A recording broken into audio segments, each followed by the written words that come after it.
Of the Mavericks, Mike Hastings. Mike, your thoughts on tonight's game? Good start. Wanted to get off to a good start. I thought we did.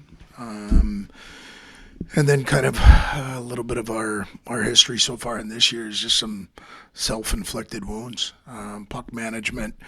We've got a puck 100% possession, and we try to create a little too much offense in a time when we've got a two nothing lead, and a lot of the hay that we had put in the barn to get the 2-0 lead evaporates in roughly a minute and a half.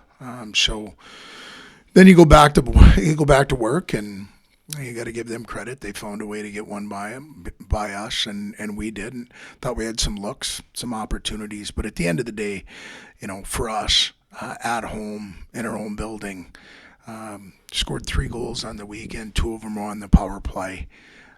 So obviously we've got to look in the mirror and get better this next week because it doesn't get easier. We're going to Bowling Green and then coming back to end the first half against Bemidji. So we've got work to do. Thanks for that. Kevin Dudley of the Free Press.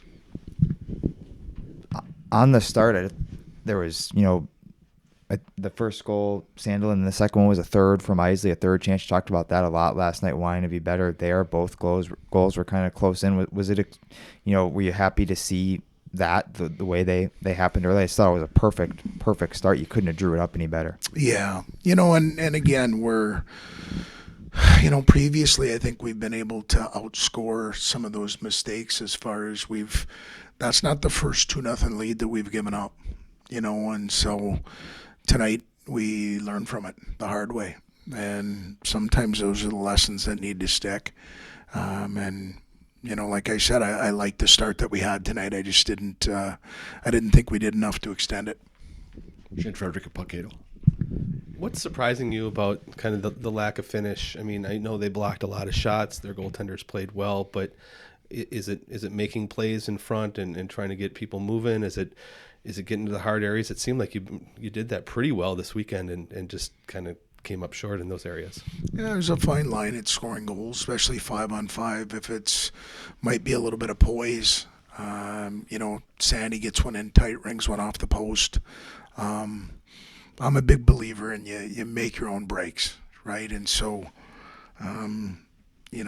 shots on net to me can be fallacies like in football with time of possession. It's who can get it in the end zone or through the field goal more than the other group. And so, for us, it's looking in that mirror and making sure we continue to work. I thought we were better tonight on our entries at sharing pucks, getting them back, giving goal.